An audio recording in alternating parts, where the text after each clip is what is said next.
Welcome back, welcome back, welcome back to the Star Card Personal Finance channel. On this channel, I talk everything personal finance. And lately, guys, I've been going live, letting you know what's been going on in the news with the scams, the glitches, the clash action lawsuits, and you name it. I have been covering it on the channel in the live session. So make sure you guys are subscribed to the channel. You got your notifications on. That way, you know every time that I go live. Make sure that you guys give this video a thumbs up and let me know that you can hear me by dropping a heart in the comment section and let me know where you are streaming from. All right.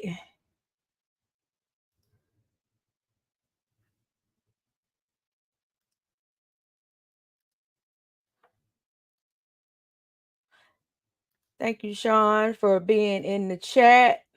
Thank you, Sean, for being in the chat.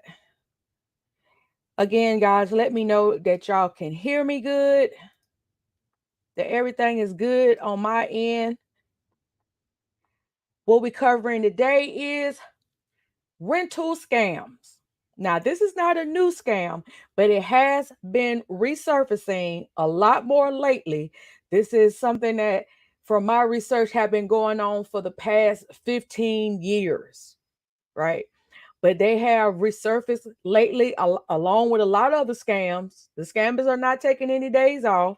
They're working just as hard as we are to make money. They're working just as hard to try to take it from us. So I don't know what to say, guys, but just be very, very careful with everything that you're doing now. Because of the internet, it's so many different ways that people can communicate with each other. You know, we have these different social media apps that people can talk to you through. Also, of course, email and all these different other ways to communicate with each other. And therefore, we have gotten out of the habit of meeting people in person and fact checking each other. Okay. And so what I'm going to pull up on the screen right now is two news clips about two ladies that both got scammed out of their money.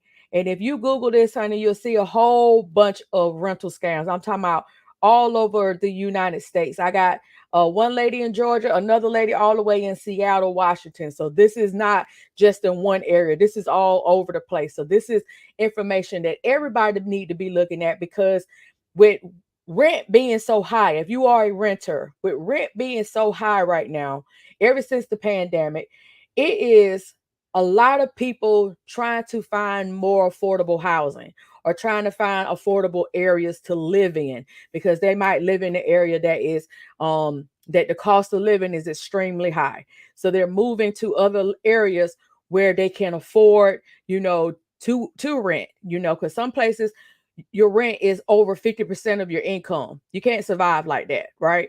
So that's the reason why that is worth revisiting this, like I said, because this is not a new scam, but this scam is resurfacing a lot more lately. And so that's why we're going to cover it today. So let me go ahead and I'm going to pull up our first, let me get my screen right. I'm going to pull up our first news article.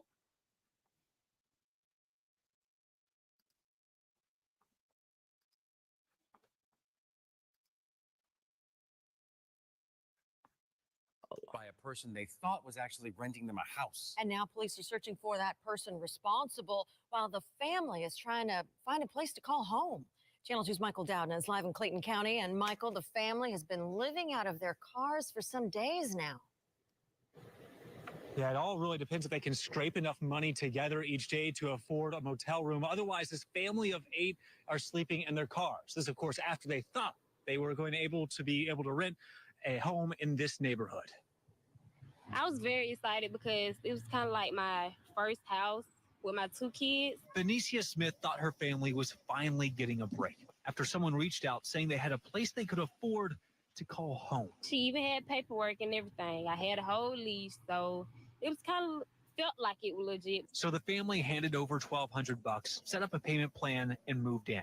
But 9 days later, there was a knock at the door. It was the police. He was like that I was trespassing. I was like, how am I trespassing? I'm showing him the leash or whatever. And he was like, that's a fake leash. The fake lease meant police had to evict the 8 family members from the home, forcing them to leave some of their belongings behind. I ended up having to leave that same day, and ever since then, I've just been trying to figure it out. It's horrible all the way around. Channel 2 consumer advisor Clark Howard says he first heard of these scams around 15 years ago, where criminals find properties for rent or sale and decide to pass off the vacant homes as their own as they take the money and disappear. Once the money has left your hands, if you've been conned, the money has taken a one-way trip. And without the money, Benicia and the 7 other family members are left hoping to find a bed each night or face sleeping in their cars, all while hoping the person responsible pays for what they did. She gonna reap what she sowed because she took from me, and also she didn't only just take from me, she took from my kids. And there may be other victims in this case. According to police, that the suspect in this situation is likely a suspect in other jurisdictions as well for similar crimes. Now, if you'd like to help out the family as they try to get back on their feet, they did set up a GoFundMe that we have linked to on our website at WSBTV.com. We're live in Clayton County. Michael Delna, WSB Tonight. People that run those kinds of scams on a family like that, just absolutely no shame. Let's hope that they get caught. Michael, thank you. So we've reported on these rental scams a number of times, and we asked Channel 2 consumer advisor Clark Howard what you can do to protect yourself from becoming a victim in this type of fraud. Whenever you Now I'm gonna pause it right there because I'm actually gonna go over an article from Zillow that's gonna give us some pointers on what we need to do. So let me go ahead and let's go on to the next video clip that I have for you guys. All right, just bear with me.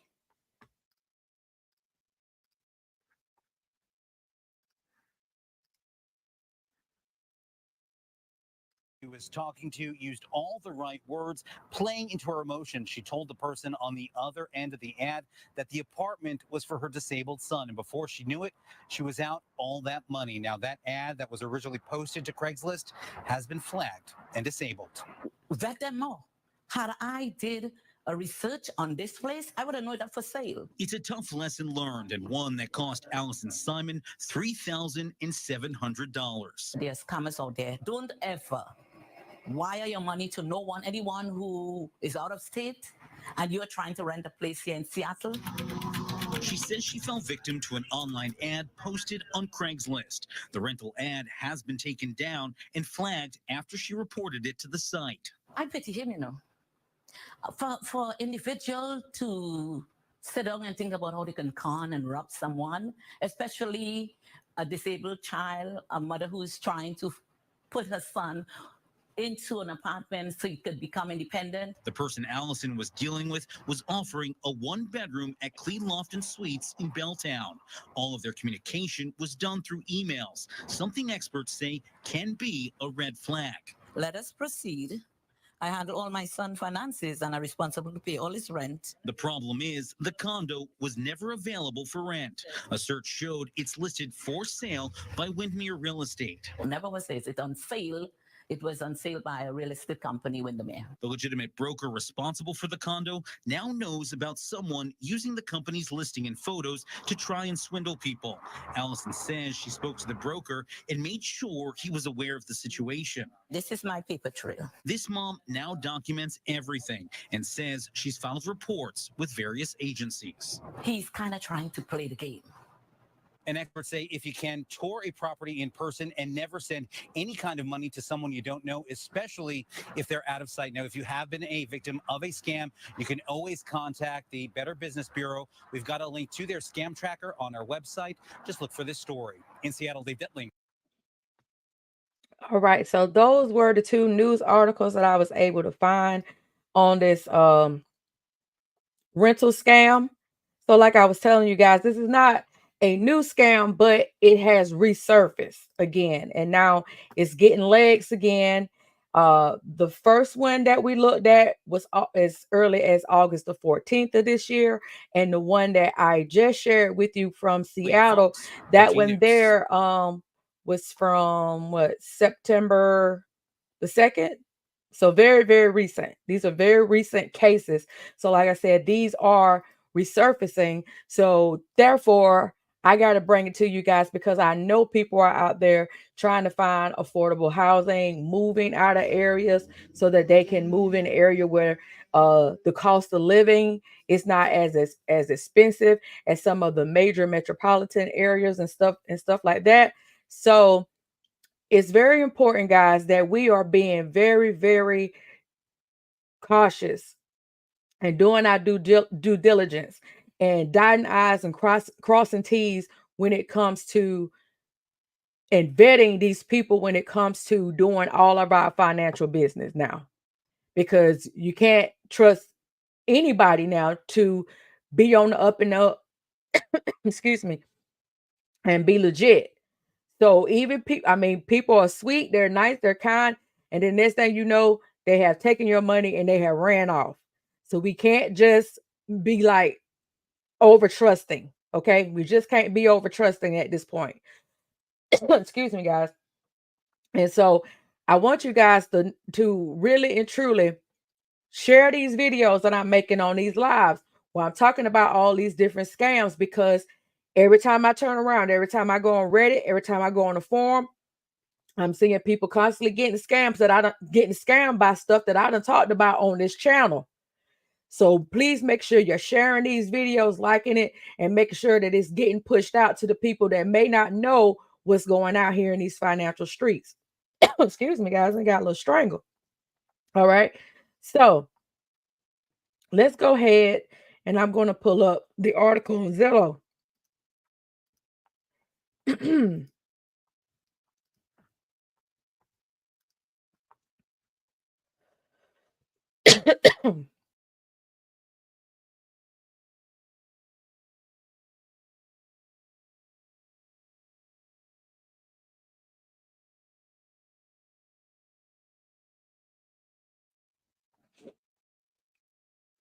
All right, so let's look at this article on Zillow real quick. I'm sorry, I had to get myself unstrangled. There. Okay. So from Zillow.com, if y'all not familiar with Zillow, Zillow is where a lot of people go on to buy homes, see what homes are for sale, rental places, anything that got anything to do with homes, mortgages, whatever, anything you got to do with renting something, buying something. When it comes to property, Zillow is one of the most popular websites for that. So this article is from Zillow, and it's talking about rental scams, how to recognize and avoid rental fraud. All right, guys, y'all make sure that y'all let me know that y'all can hear me, because I just had to take myself off the camera to get strangled. So, guys, make sure y'all put in the comments that y'all can hear me. All right, guys. So it says, when you're searching for rental, here are some tips on how to avoid fraud listings, fake leases, roommate scams, and more. All right, guys, so let's get into it. Now, this article is from August the 13th of this year. So very recent article. Like I said, this thing is popping up again. So that's the reason why we got to talk about it. All right, rental scams have been around since long before the internet. And while the channels may have changed, the core schemes remain consistent.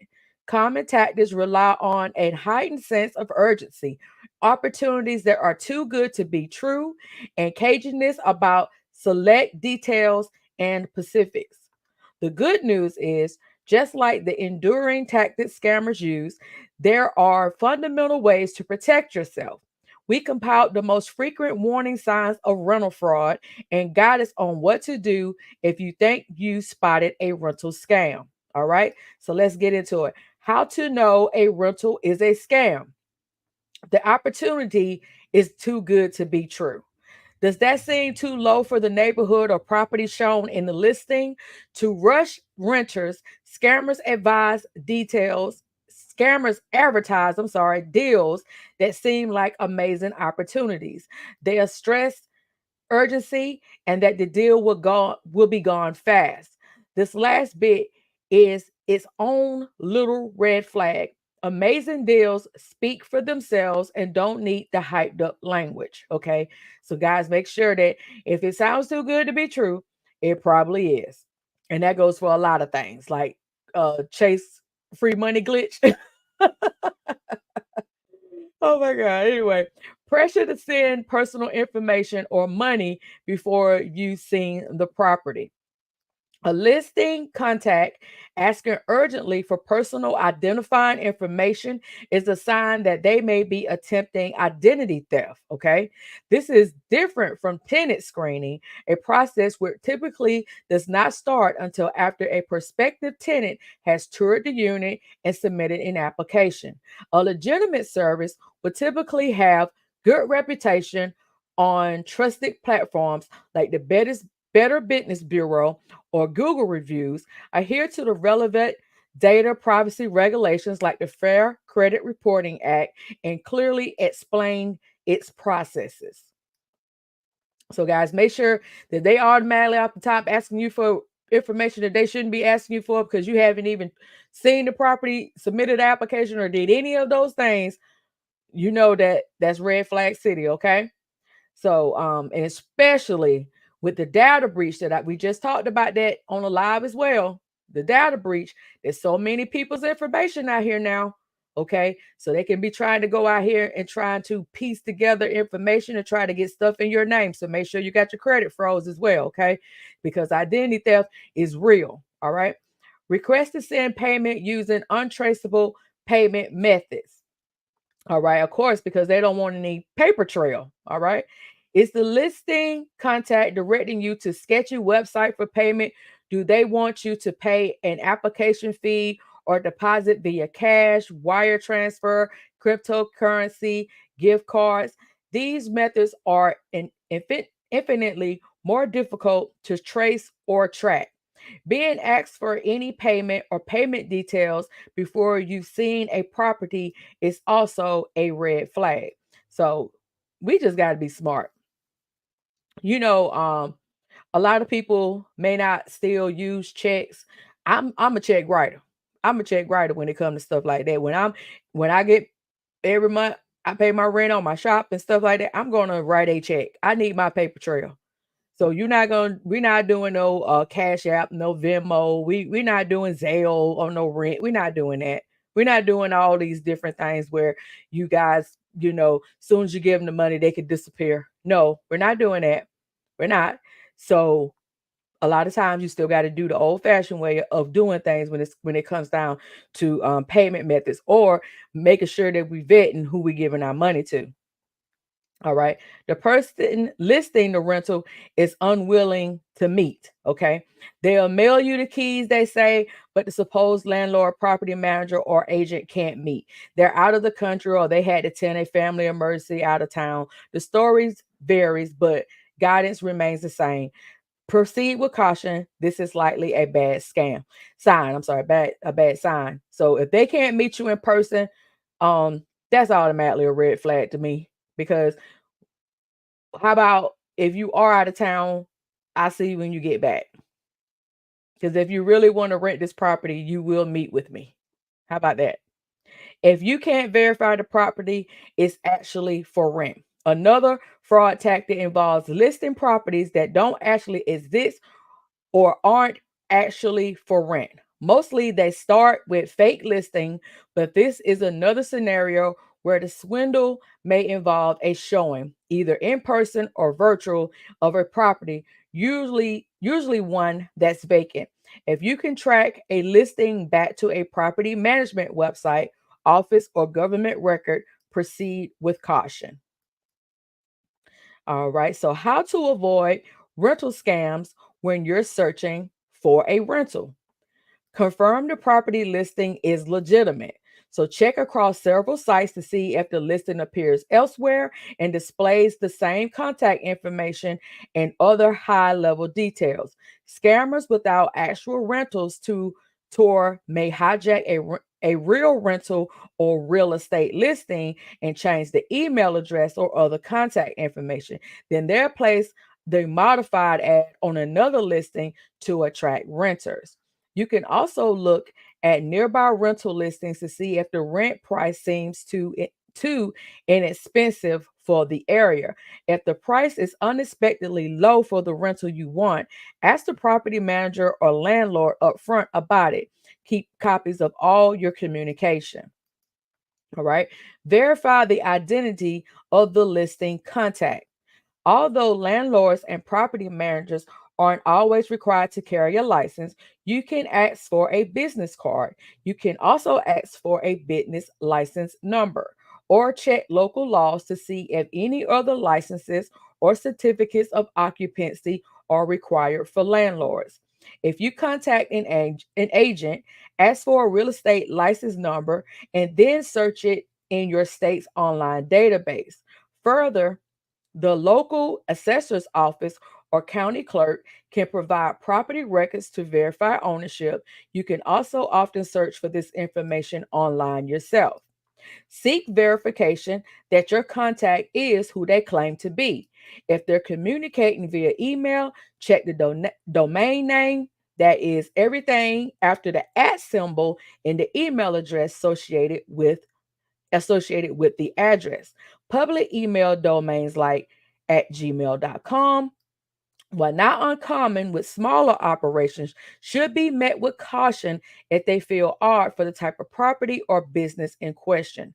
Phone numbers alone can be spoofed, so look for supplemental ways to verify your contact. To verify your contact is who they say they are, either public records or a legitimate business website. So, guys, you see how much you got to go through now? You have to vet everything, okay? Because they can spoof your number, they can get pictures off of real listings, create a fake listing with the real pictures of a listing that is actually legit, like what happened in that news article, that news clipping that we looked at. So you got to vet everything. You can't take anything unless you are going on the actual property that you are trying to rent, unless you're actually going to the actual property and getting information from the property, and then double checking it with all the government thing, like it said, the local assessor's office, your county clerks, and all this kind of stuff, because you need to make sure that everything that you're doing with these rentals or whatever, you can identify the listing people, whoever it is that's listing, and making sure that they are legit, business license, all that type of stuff, because the scammers are not taking any day off. Unfortunately, they're not. So now we got to do extra stuff just to protect ourselves and protect our finances. Because with that lady, $3,700 is not nothing to sneeze at. Okay, we ain't talking about $37, right? So we're talking about people that are putting up probably deposits and first month's rent and last month rent. We're talking about probably big money here, thousands of dollars. All right, so we got to really be careful. All right. And especially if you have younger people that are about to be leaving the house, us empty nesters. You got young people out here in your family that might be about to leave to go off to college or wherever, and about to get their first home or first apartment or whatever. You really got to be careful, because they also can be subject to this scam, you know.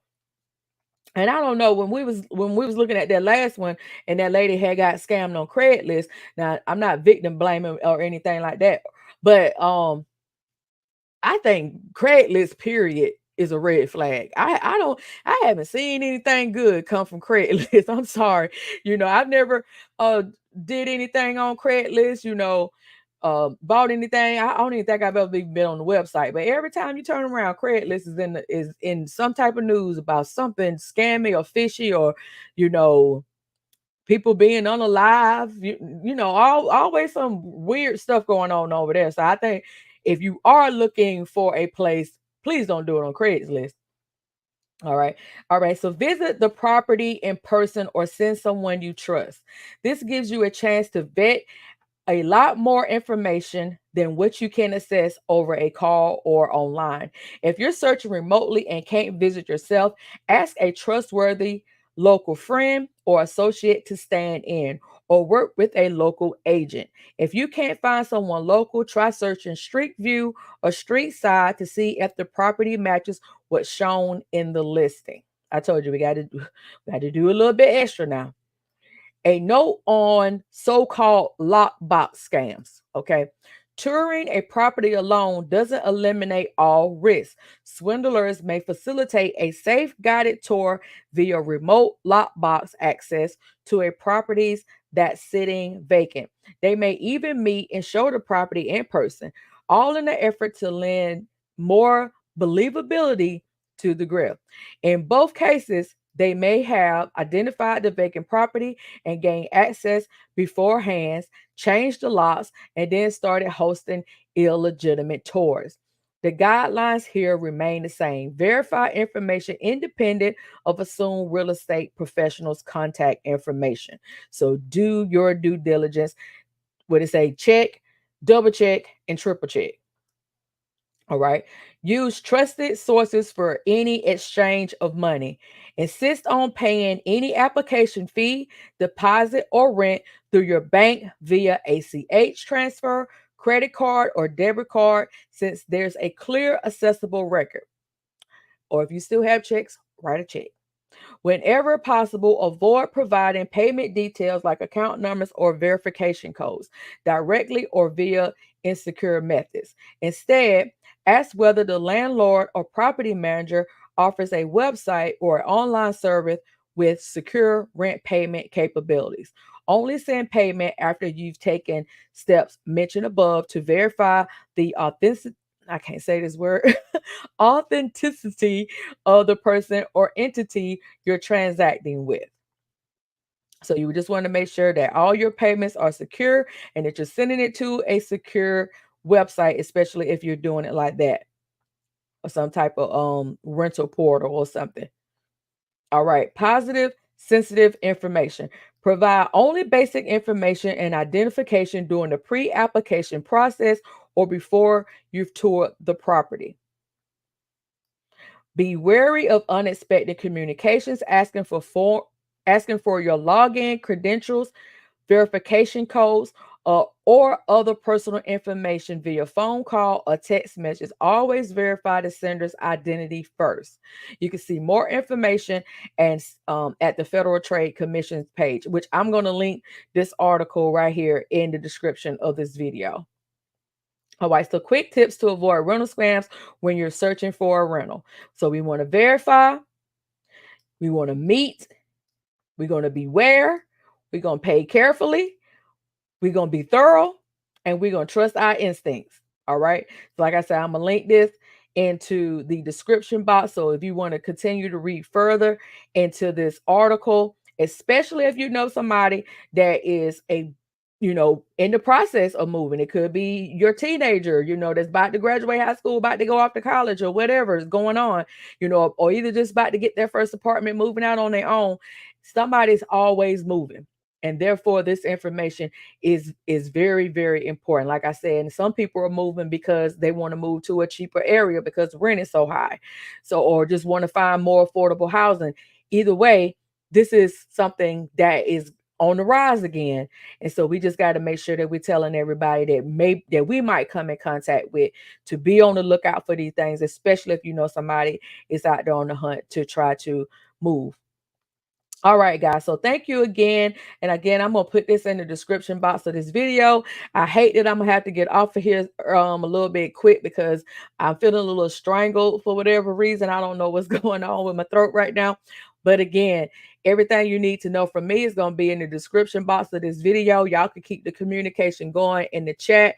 And I'm going to see you guys on the next live. I don't know what it's going to be yet because these streets are always out here doing some funny stuff. So you guarantee I'll be back with another video here soon. So thank you again, and I'm going to see you. Peace.